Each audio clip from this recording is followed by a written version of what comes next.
What's up, people? Joe Winko here, your favorite Hawaiian guy, and I am back with my next episode of Joe Winko Talk, and I am very hyped to announce that it's finally October. Well, it actually been October for the past 7 days, but I've been really busy at work. I was supposed to record this video earlier, so yeah, that's why. And, yeah, so I'm really hyped for Halloween, even though I have no idea what I'm going to dress up as. Like, one person told me, just dress up in your typical Joe Winko costume, your armbands and your cape and your bandana. But that's so boring. Halloween's supposed to be the time when you're not yourself. I'm myself every day. Well, I don't wear this cape every day, but, yeah, whatever. But I'm even more happy that it's October because of this! Candy corn! You know how I'm obsessed. You guys know how obsessed I am with this. But, yeah, my adopted parents went grocery shopping a few days ago, and I told them, do not forget to get me candy corn. And they didn't forget, but they got me, like,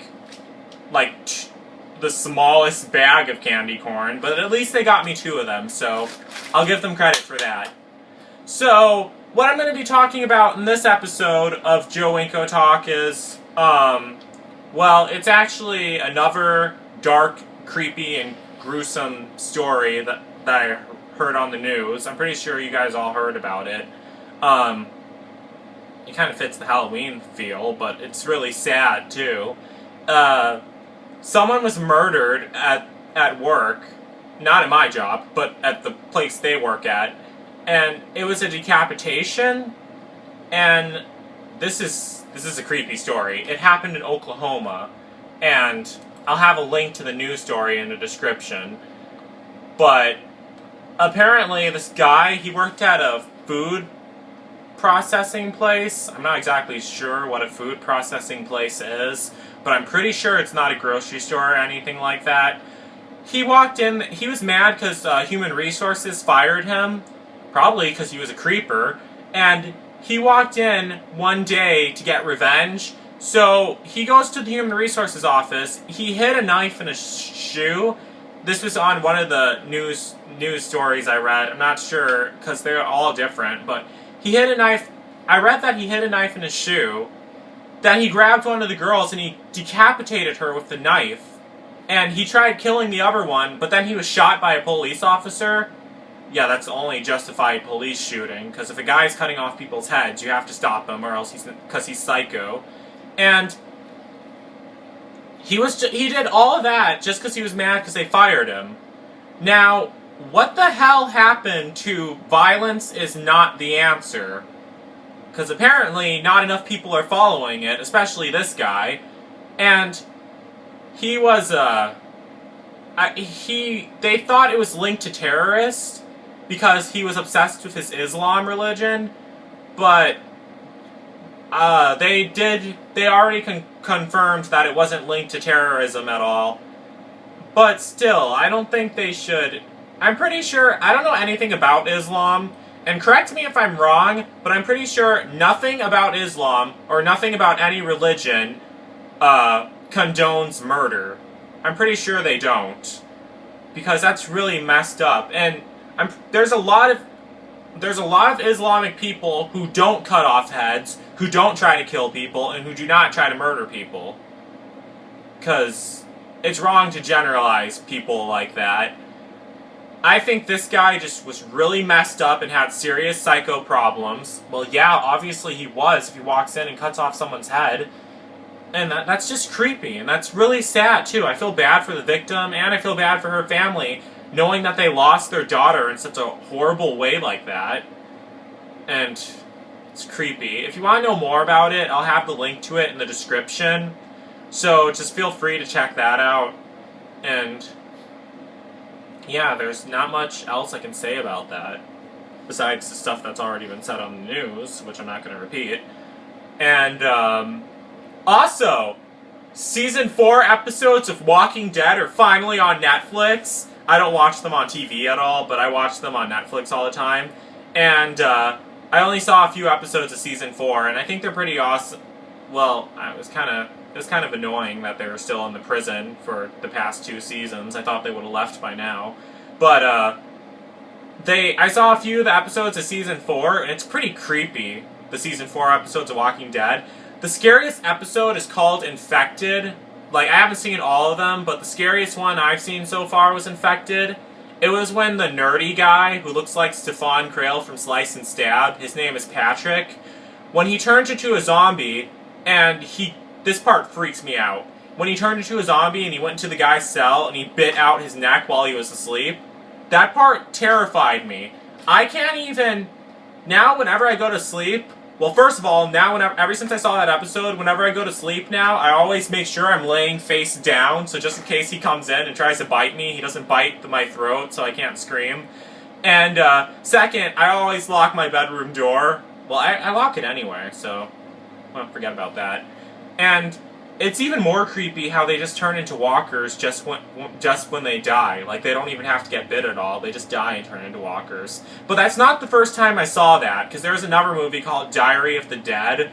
It's like a found footage movie where the people were just dying and turning into zombies. Like, this one girl shot herself in the heart because she was depressed because she didn't have a boyfriend, and then she got up and turned into a zombie. That was creepy.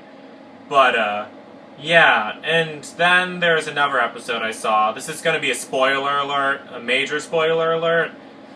I should have said that earlier, but oh well. When there's this one girl named Lizzie and Mika.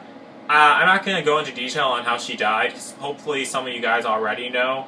But she went insane, and she murdered her sister, and then Carol had to shoot her because she was insane. And I felt bad for her because, well, first, her name was Lizzie, and she reminded me of Lizzie McGuire. And, also, because she was one of the coolest characters, but she just didn't want to believe that, all the people, the walkers, were actually evil and actually wanted to kill her. But, yeah, she's better off not being alive, especially in that. And you have to remember that it's just a show. No one died. It's just all fake. That's the only thing that keeps you sane while watching it. And that's basically it. Well, not yet. My movie, A Nightmare Encounter 2, Island of Illusion, it's on its way. I still need to film a few more of the scenes. I think I only have like 6 or 7 scenes left to film. Not even that, like 4 or 5. No, 4 scenes left to film. But, one scene is going to be really hard because I'm going to have to do a lot of special effects and everything. Because it's like a magic orb battle. And I think I'm going to have to use After Effects, but I don't really know how to use After Effects, but I'll figure it out. And my next movie is actually going to be made with Grand Theft Auto San Andreas. I know a lot of people told me that I shouldn't, but I think I should. It's going to be about the Slender Man, and I already made myself in Grand Theft Auto San Andreas, and, well, like, what my character. So far, this is what he's going to look like. So yeah, he has the basic bandana shape and everything, which was pretty much impossible to do in The Sims 2. And, he's not wearing shorts, he's wearing pants, which is something I barely ever wear, because I always wear shorts. And I need to change his eye color to green, too. And yeah, it's going to be about the Slender Man and Slender Man's cabin and everything. I already explained this in another one of my Winko talk videos. And, yeah, I'm also planning on making some, like, crime rundown videos, like, crime investigation videos, like, because I see a lot of crimes on TV, and I want to make, crime videos, like 48 Hours, except, like, fan-made, not fan-made, but, like, made by me, like, crime coverage videos. I'm not going to say it's investigation, because I'm not investigating anything. But, like, just documentaries about crime videos. What would you guys think of that if I started making those? Because a lot of the true crimes that happen, those actually inspire a lot of my Sims 2 videos. But I'm not going to get into detail on that either.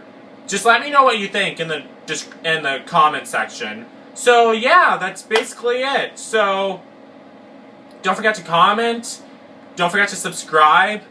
Don't forget to like my fan page on Facebook. Don't forget to check out my my trailer for Nightmare Encounter 2, Island of Illusion. It's on my YouTube page. You should be able to find it. And yeah, so that's it. So don't forget to like my fan page on Facebook, and don't forget to subscribe, because I'm almost at 2,000 subscribers. Thank you guys. And yeah, that's it. So, peace out. Like no other, flawless, absolutely flawless.